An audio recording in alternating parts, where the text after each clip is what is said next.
right. Hey, everybody. Randall Sampson here. So we are still doing this series through the Kentucky Department of Education. So thank you so much to the Kentucky Department of Education for this Capture, Curate, Share series. And the purpose of the series is for educators to have the tools and the skill set and everything they need pedagogically to capture, curate, and share their great learning experiences that are happening inside of their classroom, inside of their district, in their community, in the great Commonwealth state of Kentucky. So we are just so excited. So thank you so much to the Kentucky Department of Education, Dr. Thomas Woods Tucker, and his entire team for helping us to create this supplement to the equity playbook that's rolling out in Kentucky. And with that said, the equity playbook is designed to help you work smarter, not harder. Lots of great things are happening out there anyway. And this process right now with the Capture, Curate, Share helps you to streamline everything out there. So it's actually something that takes things off the plates of teachers. And we're going to make it even better because we have a special guest with us today, Adam Moeller. He is going to talk to us about EduProtocols. So he is a practitioner. He is an expert. He's a dad. He is a great husband, from what I understand, he told me. And I just want to make sure I put a good plug in because you know how it is, man. So he's Appreciate an awesome dude. But we are here to talk about the champion culture that he helps to build with EduProtocols, how they close gaps, the results that he gets in his classroom setting, the tools that he uses, and how he works smarter, not harder. And he actually has time to sip on some lattes and Starbucks and all that kind of stuff without grading too much. And the kids, oh, there it is. Look at that. And the kids all have great learning experiences. So with that said, we are going to kick it over to Adam Moeller. He is the expert in EduProtocols. And this is going to be a very great session for our Kentucky educators out there who want to learn more about working smarter, not harder. Sorry about that. But we also want to make sure that we provide great tools, experiences from experts who are actually using this stuff. So, Adam, if you could just, if there's anything I forgot about you and the great things that you're doing, please just let the audience know, let the people know out there some of the things that you're doing in the great city of Cincinnati, just north of Kentucky, and let the Who Dey Nation know some great things about you. So Randall, thanks for having me on. I really appreciate this opportunity to share some EduProtocols with everybody. A couple of quick things about me. I've been teaching 8th grade social studies the last, 10 years now. I've been in education for the last 12. I started off as a special education teacher, switched to social studies, and honestly, I don't know. I don't share this too much, and maybe I should, but I was just recently the District 5 Ohio Teacher of the Year and the Ohio Council for Social Studies Middle School Social Studies Teacher of the Year. So that's just a quick background about me. I'm also a published author here, as you guys see, the EduProtocol Field Guide Social Studies Edition. And you see here my co-author, Dr. Scott Petrie. He teaches AP social studies out in Los Angeles. And you have John Crippo and Marlena Heburn, who are the creators of EduProtocols. So the first thing is here is if you're not familiar with protocols, then this whole session, this whole thing I'm going to go through is meant to catch all people. So if you are familiar with EduProtocols, then you'll see maybe some new ones, some familiar ones, and you can get a sense of how to kind of put some of these protocols together, how to sequence them together to make a lesson or a unit. If you've never heard of an EduProtocol before, then my goal here is for you to take one or two things away and try it within your classroom. Because again, the ultimate goal here, as Randall said earlier, is we want to work smarter, not harder. And so I'm going to start with this. So this was me when I first started teaching social studies. I had the paper stacked up at my desk, and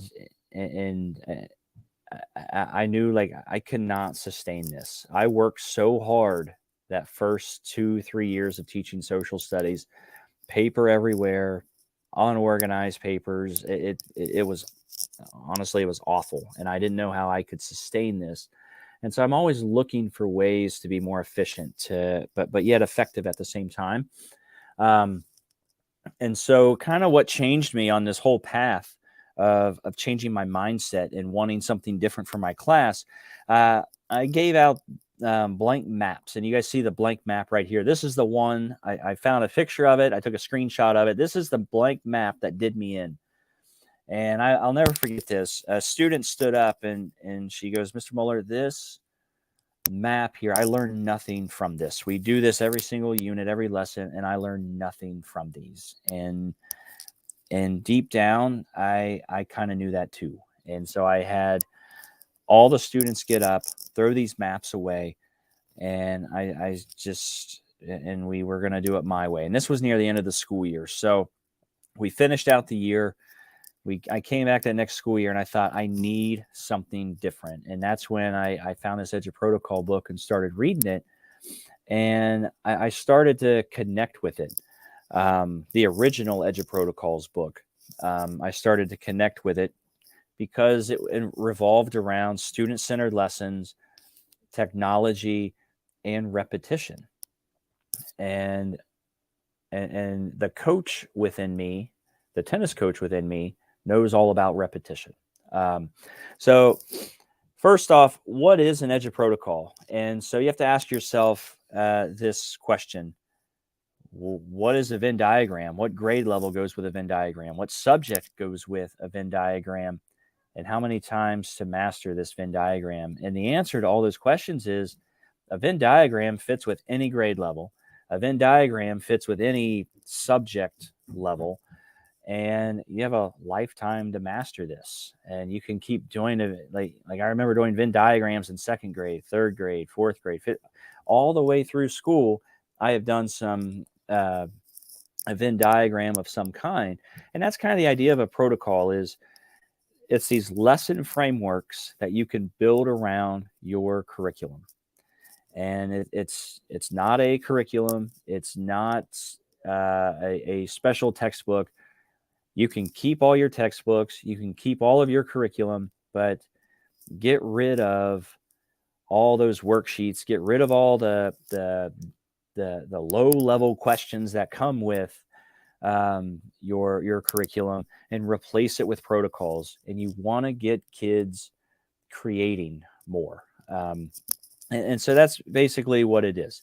And they're also versatile as well. So as you guys see here, like this is a Venn diagram of Venn diagrams. And that's how versatile a Venn diagram is. That's basically what a protocol is. It's a lesson framework that's versatile, can fit with any subject, any topic, and it's all student-centered base. And as I just said, keep your curriculum, keep your structure, keep your textbooks, just pair the protocols with it. I'm going to share with you guys today an example from my classroom, a lesson that I taught earlier this school year. And so Adam, before you get into that, yes. I really like the concept that you just said. Keep your curriculum, keep your textbooks, keep your stuff without having to change anything. But what are you adding or taking away? So I work with a fellow sixth grade teacher of mine, teaches social studies, and she is very textbook oriented. But she wanted to do something different. And so when I first sat down with her, I said, I know you want to keep your textbook, you want to keep your content that you teach, you want to stick to your schedule. And she said, yes. And I said, well, here's what we're going to do. If we need to use some of your questions, that's fine. We can use some of the questions out of the textbook and put them into EduProtocols. But let's say like some of the activities, some of the stuff within the book you don't like the structure of a certain lesson, we can keep the sections of the textbook, but we're going to take protocols to restructure the whole lesson to get kids collaborating more, communicating more, creating more, and critically thinking a lot more. But I also told her too, I'm like, we're not going to just use a protocol once during the school year and then just kind of throw it away. We're going to keep using it throughout the year. That's the repetition piece, which I'll share with you here in a little bit. But I think too often as teachers, we tend to think to ourselves, we need to create a new lesson all the time. And then the papers add up, the papers stack up, and we're spending way too much time planning. Why not stick with these EduProtocol frameworks and then plug and piece in the content as needed through each unit or lesson that you go through? And as I said before, when I go to plan a lesson, everything that I do involves the 4 C's. I want students creating, I want them critically thinking, communicating, and collaborating. And so that's what I think about when I piece together protocols, when I choose a protocol, when I don't like a certain lesson and want to do something different. This runs through my mind. How can I hit 3 or more of these 4 C's with each lesson? And with the other thing that I mentioned, and this is called the Ebbinghaus effect on here, just for simplicity. It's called the curve of forgetting. This is not used in education that often. As I just mentioned, we feel the need to make a new lesson all the time. And I'm thinking to myself, why? Like if I'm coaching tennis and I just do 1 day of serving at practice and we never touch serving again, my players aren't going to be that great at serving. So I want my players at a practice using repetition with serving, playing points, hitting forehands, hitting backhands. I'm giving feedback to them in the moment. Why not take that same concept and apply it into our classrooms?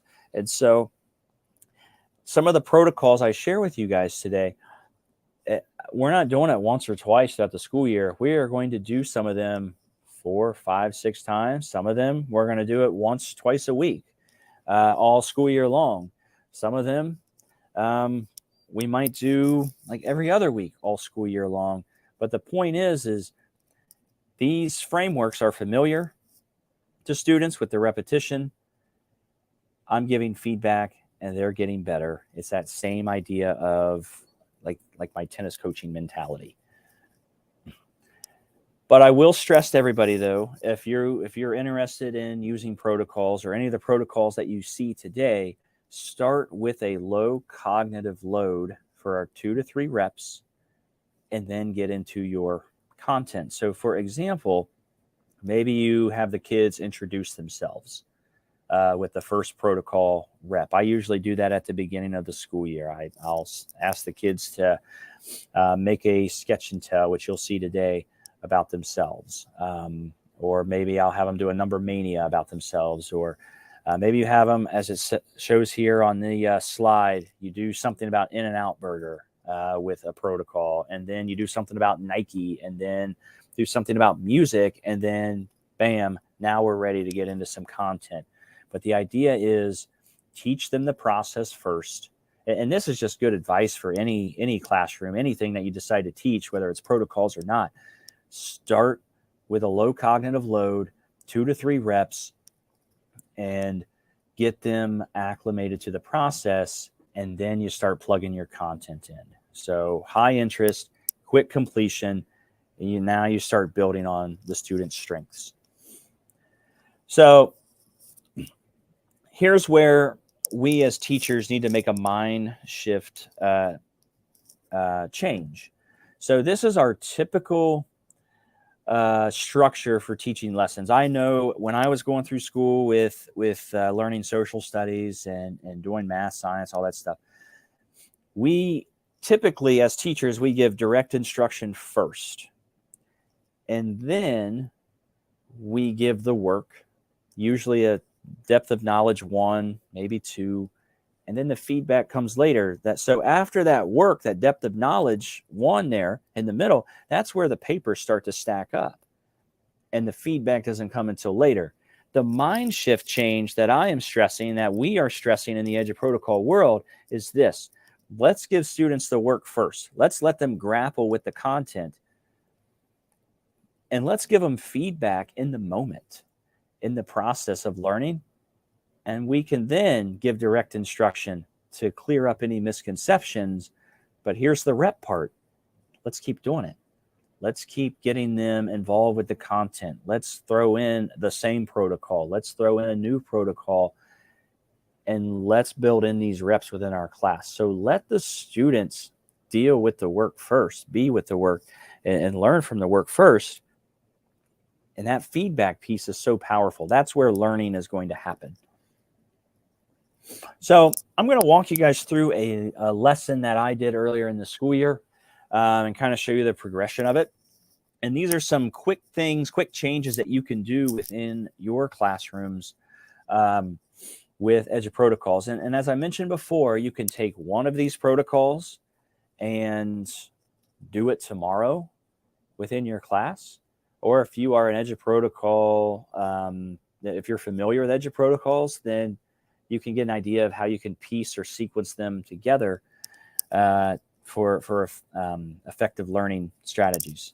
So earlier in the school year, so part of Ohio's learning standards are about the Enlightenment period and how the Enlightenment impacted the writing of the Declaration of Independence. And so I'm going to walk you through a lesson that I did earlier in the school year with my 8th graders, and how we learn the impact of the Enlightenment on the Declaration of Independence. And so here, this goes back to this model right here. We give the students the work first. I began the Enlightenment with a Fast and Curious. And so this is the recipe card. I use GimKit, sometimes Quizzes, Blookit. And so I give the students one quick rep of vocabulary or content related to the Enlightenment. I then give them the students immediate feedback. So I take the 3 most commonly missed questions, talk about them, and then we do one more repetition with the Quizzes or Blookit or GimKit, whatever it is you decide to use. That's Fast and Curious. Again, the repetition is built in into this protocol.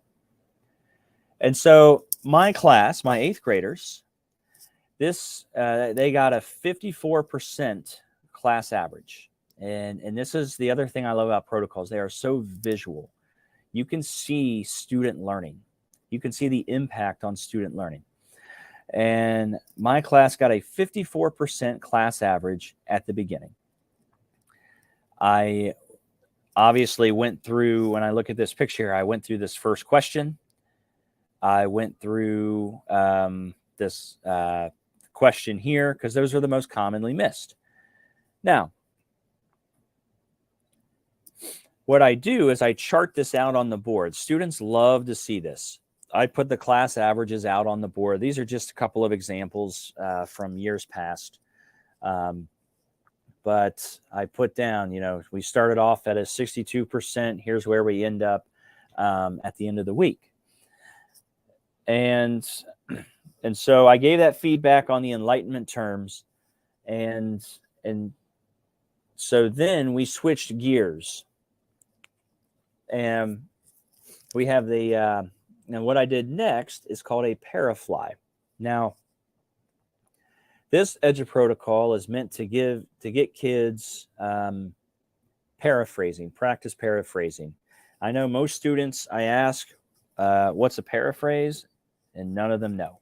And so basically, with a parafly, students paraphrase in real time as I'm giving feedback, helping them. And paraphrasing is so important to help students understand vocabulary and content, comprehension. It does a lot of good things for our students. So I give, with a parafly recipe, one content-based paragraph. They quickly rephrase. I give immediate feedback. And now we do 2 more reps.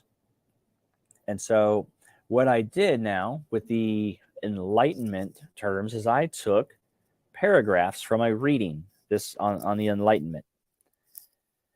However, because I wanted to give them a low cognitive load, I started with this, a McDonald's land, sea, and air burger, just so I could teach them the paraphrasing or the Parafly protocol. So I open up a Pear Deck, and I like using Pear Deck with Parafly because I see the students typing in real time, and I can point things out in real time and help them. So I had students paraphrase, I'm watching it on the board, and I'm just shouting feedback out. I'm giving feedback to students, and I'm saying, hey, you have to change this here. You have to change, I think this one here, like, for example, it used the word proteins. And so I wanted the students to, I wanted to see if students would change that word proteins to meat or something else. And if they didn't, that was a clue to me to say, hey, if we're going to paraphrase this, we need to be able to change proteins to meat or, whatever as we go through this. And so it's just little things like that I'm teaching them along the way. After our rep with this, now we jumped into our Enlightenment terms. I gave them a paragraph on the social contract, as you see here. Then I watched them paraphrase in real time, giving feedback. We're talking about the social contract. And then I also did natural rights. We did republicanism, and I believe we did the Enlightenment as well. So this was just a good, quick way to introduce some Enlightenment vocabulary to them. And then after our paraphrases were done, we switched to what we call a sketch and tell. And this is one source, one slide, and students explain by drawing, and they explain by writing. And so what we did is the students went back through the Pear Deck and they grabbed their paraphrases that they did on the Enlightenment terms, and they created a sketch and tell. And so they put their paraphrases on the tell side, and then they applied these images to it using Google Shapes with the sketch and tell. And so what this is an example of dual coding, where if you apply, and the theory is if you apply images to words or to voice, then it helps us kind of put that into our long-term memories. It helps us learn these things. But I wanted the students to take their paraphrases and apply a visual to it. And so that's so they copied and pasted their paraphrase, added images, and this is just a sketch and tell. This is great for vocabulary. This is great for comprehension questions, doing notes. I thought it paired nicely with the Parafly that we did. So students saw the importance of using the paraphrasing strategy that we just did. And so we did our sketch and tell in class. And keep in mind too, I'm going to go back here in time. So like this Fast and Curious that we did, this took 3 minutes and I timed it all.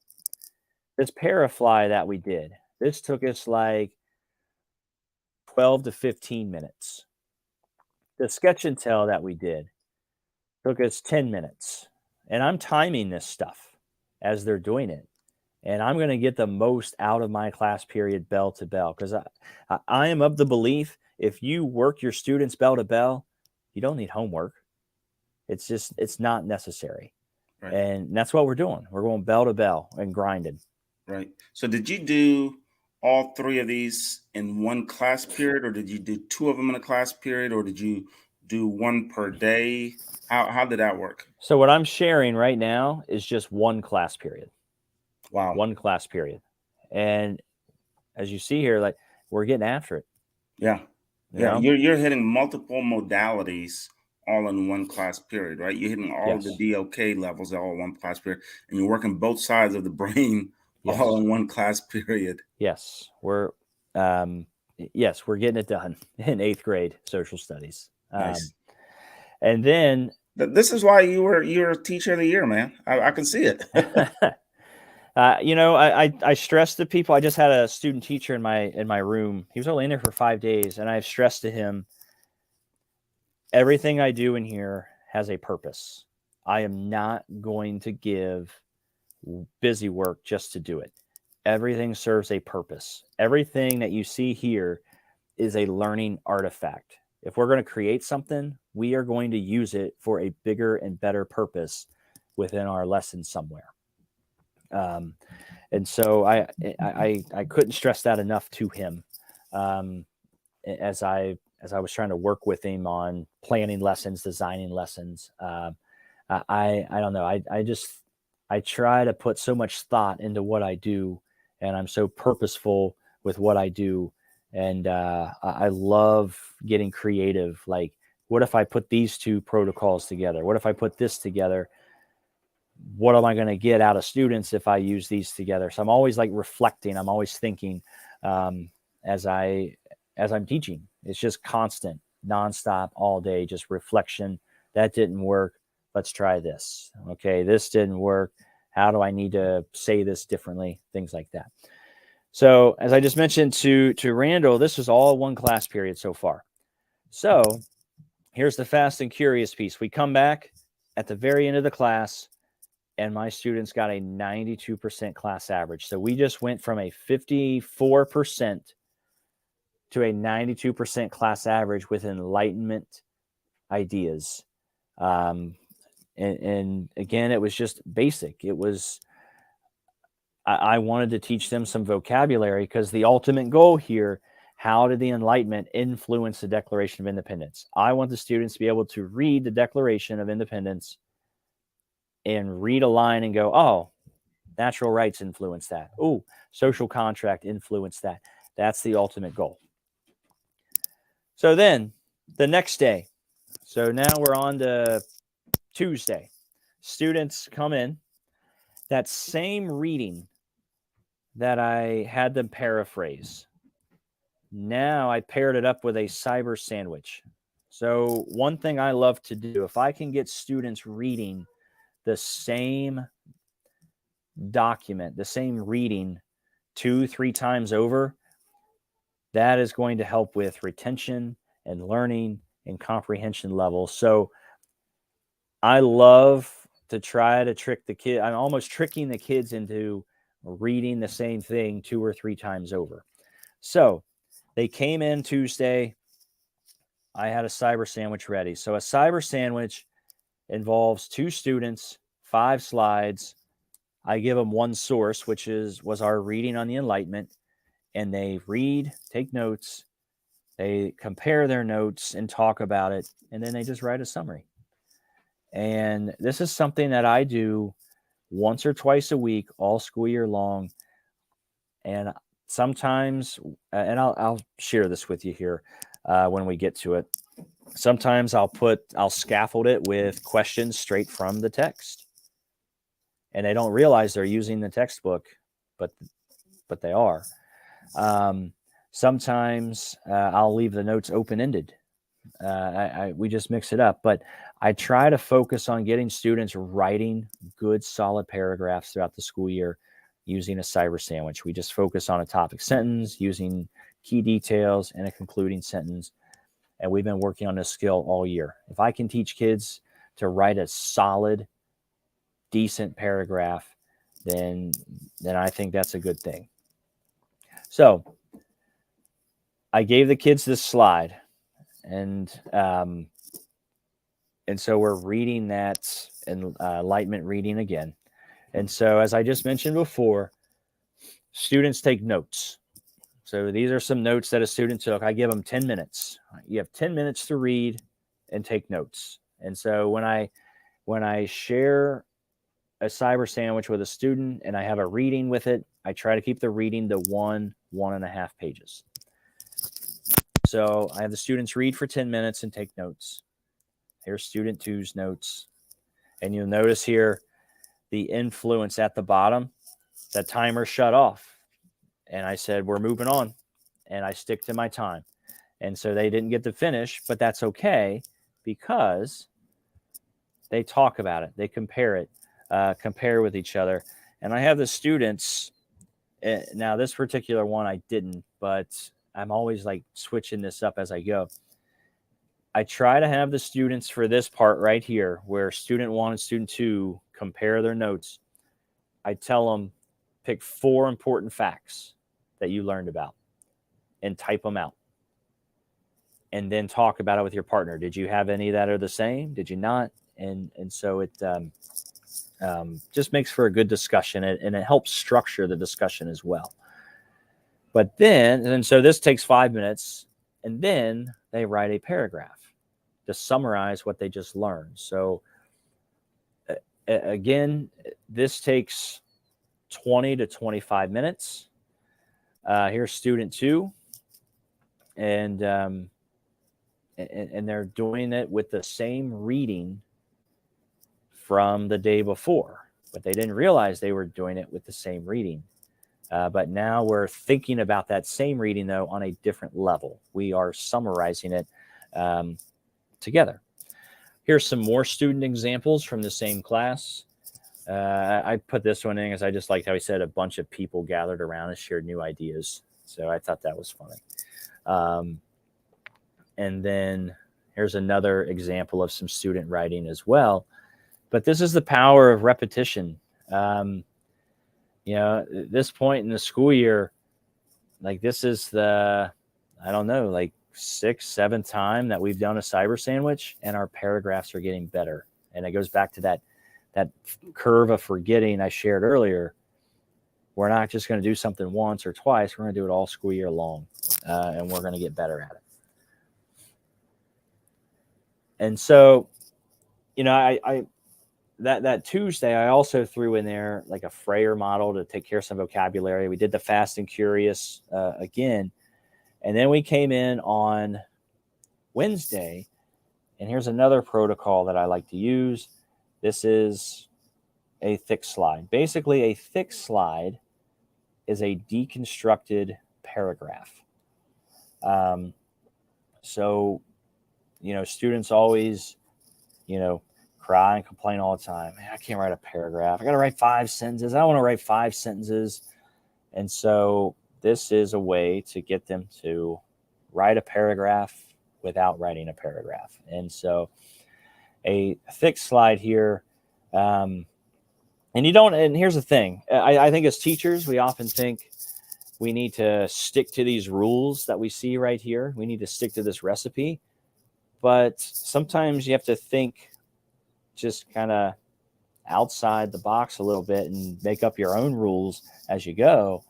And so a thick slide basically has a title, 4 to 6 facts. Maybe you compare with something else, 2 pictures with captions. Maybe there's a quote on there, all these different things. So I'm going to share with you guys the very first thick slide that we did this school year. Here it is. And we did it on the middle passage, triangular trade. And so this was the very first rep from the school year. And this is our 4th rep with the Declaration of Independence. Because again, the whole goal here, how can the students understand how the Enlightenment influenced the Declaration of Independence? So I wanted to teach the Declaration, but also draw off the Enlightenment stuff that we have been learning about. And so on this particular thick slide, you have your pictures, you have your captions, you have 5 facts about the Declaration, and I wanted them to just share just a fun number, just some random number about the Declaration, some just random fact and a number about it. But now, right here, we have natural rights and social contract. Give me a quote that shows those 2 ideas that you just learned about. And so students read the Declaration and then included those quotes in there. They were able to identify those quotes within that document. And again, that's the whole goal. Can students do that? And then here's another one that a student made. So I'll share this. This right here, this first repetition, There's that same student right here making this thick slide. Now I've taught her how to use color. I've taught her how to use some word art. I have taught her just basically how to create a slide. And so now they're using that feedback I'm giving to them. And it's the same thing. A couple pictures, a couple of quotes, and some information about the Declaration. And do you have a so I'm looking at it and I'm wondering, just like the audience might be wondering, is this a consistent template then at the same time, right? So you just change the content, but the template stays the same, the process stays the same. Yes, this template just helps them out. Now throughout the school year, what I do like end of third quarter, fourth quarter, if they're ready for it, I'll give them a blank slide and say, have at it. Because now we're going to take these little scaffolds and frameworks away. Show me what you got. Right. And I think that's critical because you're providing what you said earlier. You want consistent reps, right? Yeah. And so you use the same template. So it's like being a tennis coach. You're a tennis coach. So you don't go from a 12-inch diameter racket to a 37-inch diameter racket to a 25-inch diameter racket trying to teach a kid how to serve. Correct. You're using consistent tools. Yes. Yeah, exactly. Okay. Exactly. I like that. I like that analogy. It's good. And so this was on Wednesday, I believe. We're doing this thick slide. And obviously I paired up a Fast and Curious with it.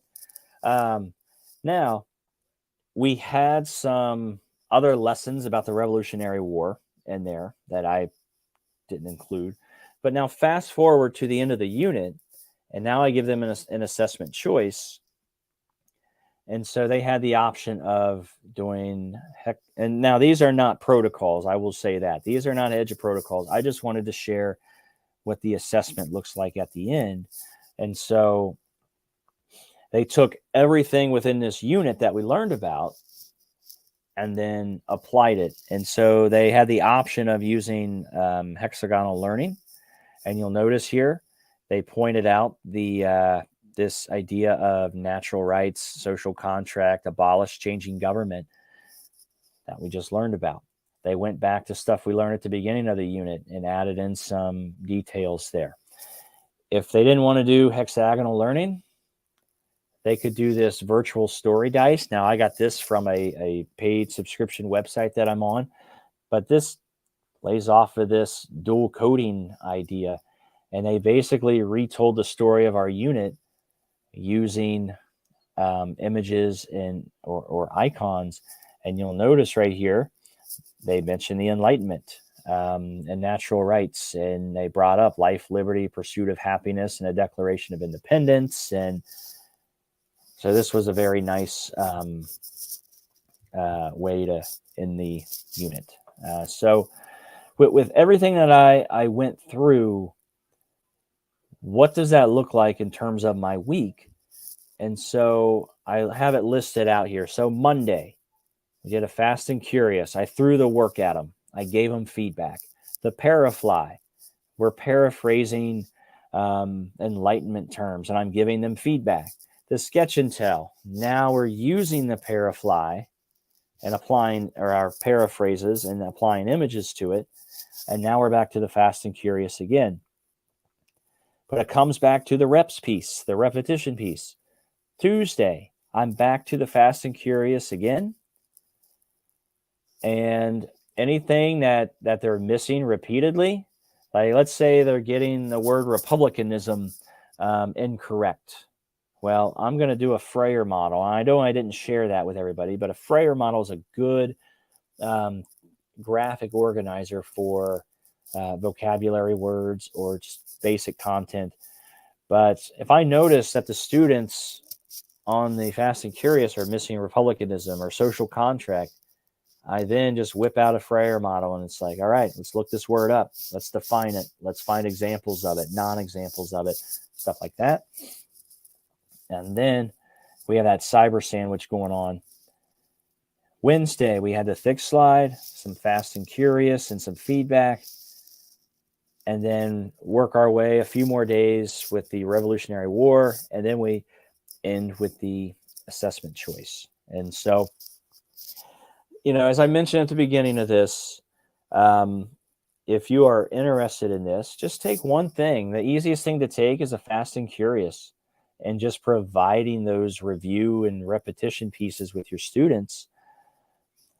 Or if you're an EduProtocol, you're familiar with EduProtocols, then you can try something new out or start piecing them together like this. But hopefully this gives you a good idea of what part of my week looks like. And then here's the other thing too, like, look at all that stuff we're doing in just 3 days. That's a lot of stuff.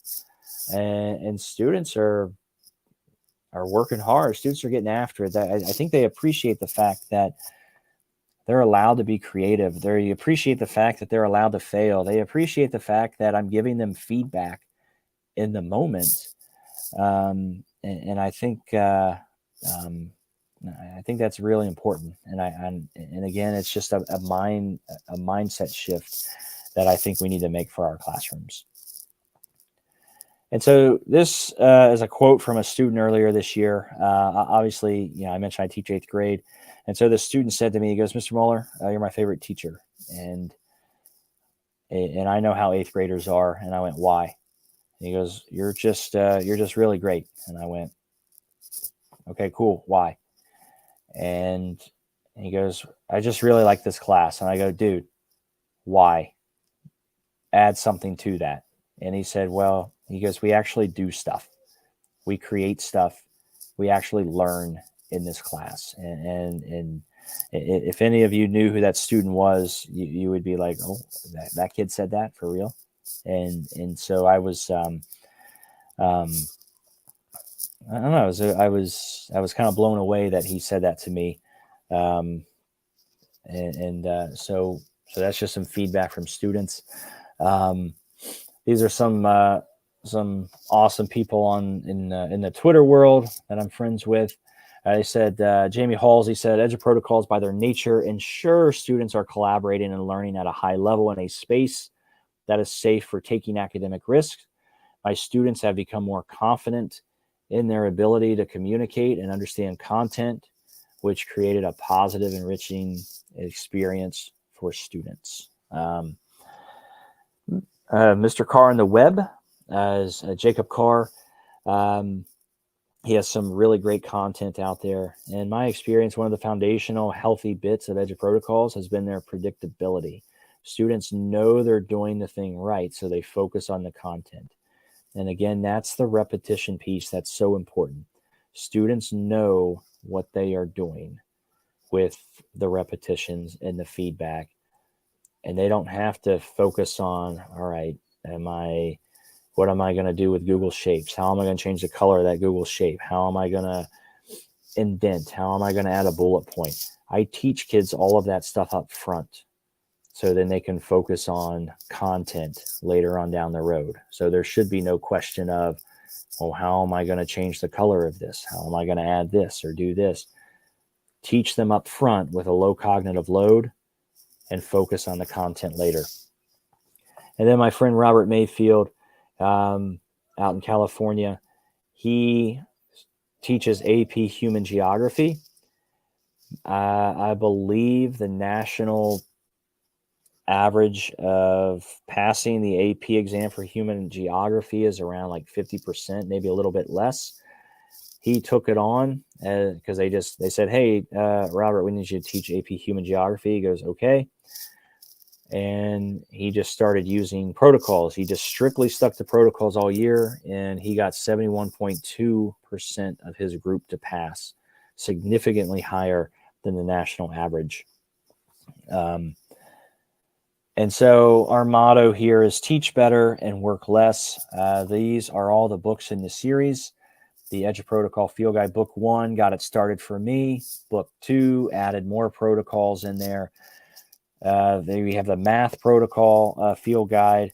Deploying EduProtocols by Kim Vogie talks about some of the underlying research with some of this. So there's a lot of Robert Marzano and John Hattie effect sizes and research within some of the learning frameworks here. And then obviously the social studies edition field guide.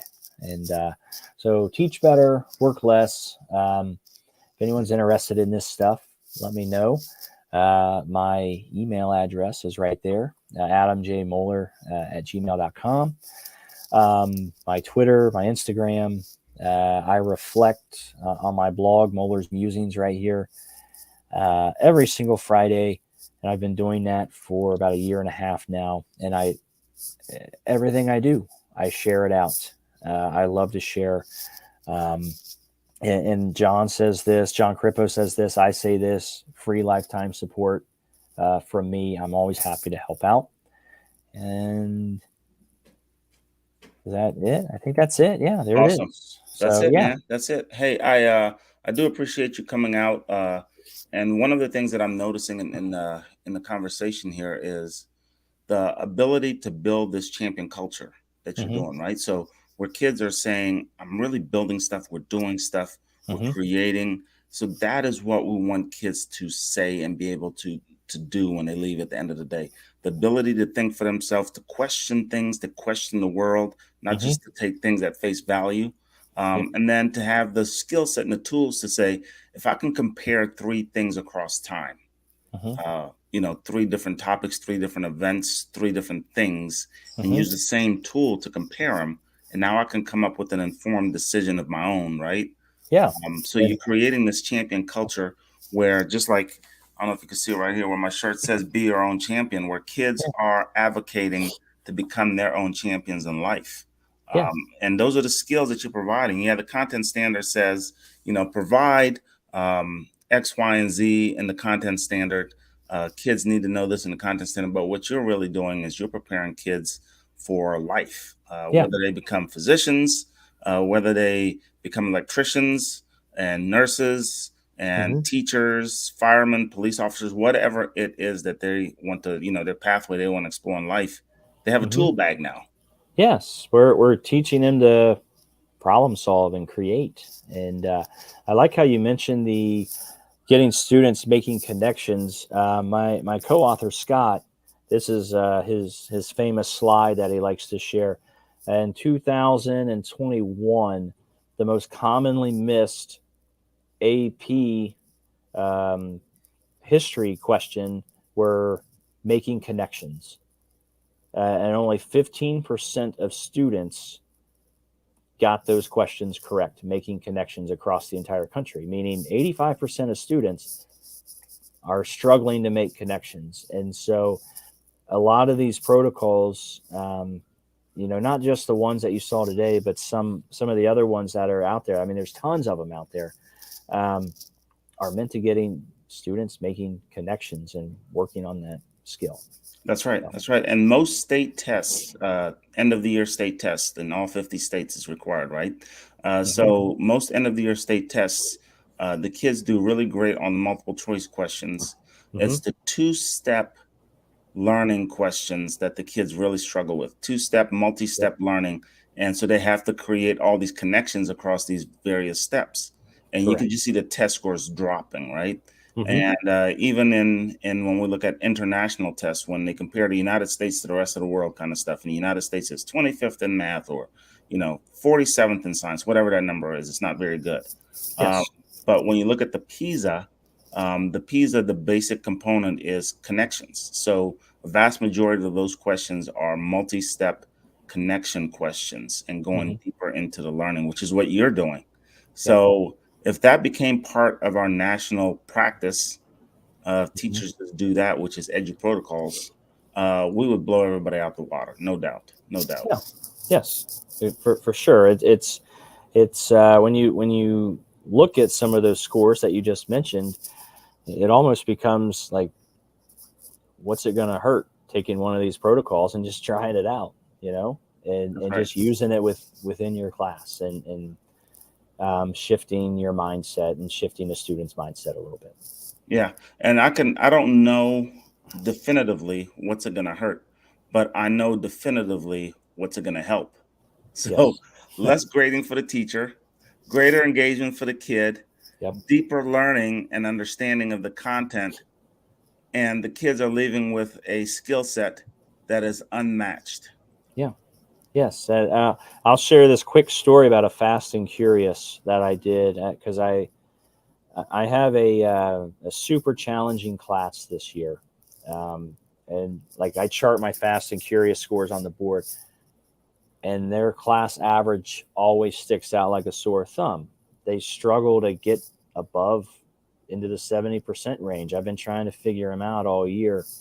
And so I really like what John Carippo said to me. He goes, Adam, these kids are in your head. You need to get in their head. And so we did a Fast and Curious this school year where I set the GIM kit, they run for 4 minutes, and they answered 370 questions, and they got a 67% class average. So then I dropped it down to 3 minutes, and I told the class, I said, all right, half of you need to close your Chromebooks and partner up with somebody. And so now we had half as many Chromebooks and 1 minute less time. And I said, you need to answer more than 370 questions and get a higher class average. Well, they only answered 360 questions, so they didn't meet that goal, but they raised it to 76%. In this class, which is challenging, and they're not real motivated, they went, can we do it again? I went, yes, let's do it again. They went, yes. And so same thing, half as many Chromebooks open, 3 minutes. They answered 500 questions and got an 83% class average, and they were pumped. And now I'm in their head, and they're loving it. Yes. Yeah, absolutely. So it's the taste of success, right? So that's what we try to get kids to get to. So we don't want to build content to surprise kids and an I got you moment and you'll never pass it and we're going to weed you out kind of scenario. Yes. It's about building kids up. So how do we get into a point where kids are so hooked into the learning that they're so excited about the learning that they want to keep doing it over and over and over again until they don't get it wrong? Yes. And that's what EduProtocols does. And that's what I love about your presentation, about your style. And this is why you are the teacher of the year. This is the kind of stuff that we really need more teachers doing, practicing. And I love that you said, hey, you don't have to do it all. Start off with Fast and Curious and see how it goes. Yeah. So have an entry point, entry level, and try one thing out, make it become 2 things, make it become 3 things. Next thing you know, it's a habit. Yeah. And I'll share, can I share one more thing here, Randall? Absolutely. This is not even a protocol, but it's something that I picked up when I was at Mass Q in Foxborough back in October, because this same class, because it's all about me getting into their heads now. So this same class, they tend to sometimes they butt heads. Is the way to put it. And so I've been doing this quick little thing every now and then, a few times a week, and they love it. They always ask to do it now. So, what I did is I told them, I said, here are the rules. I said, we are going to count to 50. However, you cannot talk and to each other. You cannot coordinate. You cannot gesture to each other. But only one person can say a number at a time. It has to be a new person each time saying a number as we count to 50. However, if 2 people say the same number, we go back to 0. And so I said, let's see how far we can get. And so we would get to 5, and then 2 kids would say 5. And it was like, oh, come on. And we're like laughing. But what we're doing, though, is we're building this, like we're trying to put the class in sync, right? And we're building some social emotional intelligence within these kids, and they're having fun. And if they mess up, we're laughing. And I point that out to them all the time. And so the highest we got to, they claim it was 13 was the highest we got to. I said, no. I said, there's an asterisk next to that. We got to 10. But that's what we're trying to get to. Now they have like another goal and they want to get to 50. And so like I'm hitting them from an academic point of view, and I'm hitting them from a, let's just have some fun and count to 50 in this weird way, and build class culture a little bit like that. And so that's just one thing I wanted to share that I thought might interest some people, because it's, I don't know, it's just a lot of fun. You can do it with letters, the alphabet, all that stuff. So absolutely. Absolutely. Well, hey, Adam, I appreciate it. That's our time for today. So today has been a fast and furious session, because it's a lot of really great information, a lot of really great content. And this is for those Kentucky educators out there who are interested in some more EduProtocols. You have the books, you have the series, you have the tech support, a lifetime tech support. So they are out there for you as far as resources are concerned. And the great thing about this Capture, Curate, Share, Kentucky educators can now go in as they're watching this. They can tweet up, Instagram, screenshot, anything that they're learning from you and put it into Wakelet, and they can submit that for 1 semester hour of free graduate credit.